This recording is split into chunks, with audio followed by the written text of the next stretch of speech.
UP school प्रधान शिक्षक उमेश कुमार जोशी को नहीं अवसरकालीन संबर्धना सभा अनुष्ठित हो जाइए। बरगड़ जिला गाइसलेट ब्लॉक अंतर्गत फिरगिमालठारे आज यूपी स्कूल प्रधान शिक्षक उमेश कुमार जोशी को नहीं अवसरकालीन विदाय संबर्धना सभा अनुष्ठित होइछे।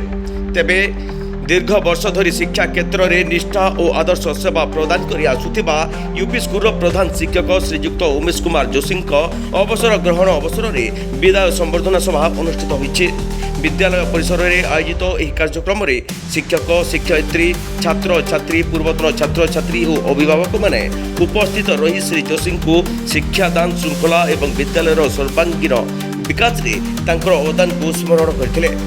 अतिथि माने तांकर कर्ममय जीवन पर आलोकपात करी कहिथिले जे श्री जोशी केवल जड़े शिक्षक नुहे बरं जड़े आदर्श मार्गदर्शक भाव में अनेक छात्र छात्री जीवन गठन में गुरुत्वपूर्ण भूमिका निभाइछन्ते।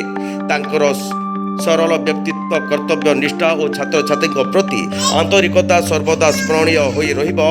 एही अवसर में श्री जोशी को उत्तरीय पुष्पगुच्छ और स्मारक प्रदान करा जाई सम्मानित करा जायतिला। निज वक्तव्य में श्री जोशी सहकर्मी अभिभावक और छात्र छात्री सहयोग पाई कृतज्ञता जणाइबा सह भविष्य में शिक्षा क्षेत्र सह जड़ित रहिबाकू इच्छा प्रकाश करथिले। शेष में समस्ते तांकर सुस्थ सुखमय और दीर्घायु जीवन कामना करथिले।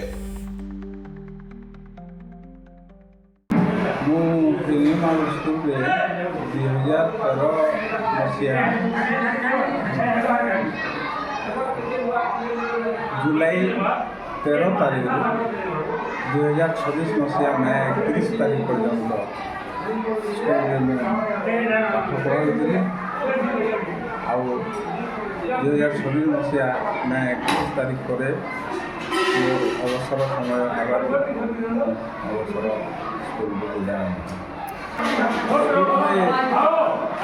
विभिन्न प्रकार जलजंजा जहाँ थिला जहाँ सुविधा थिला ताकू संपूर्ण करने सत चेष्टा करी स्कूल उन्नति करने सब ग्रामवासी समस्त बृंद को रही स्कूल जिते उन्नति कर कथा मुझे उत्तरोत्तर उन्नति करने चेष्टा कर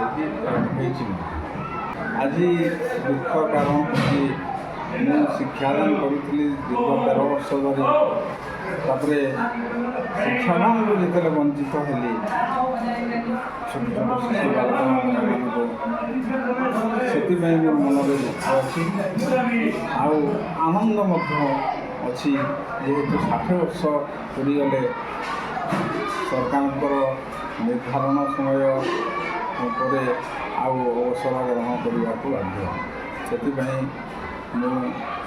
से आनंद भी धन्यवाद।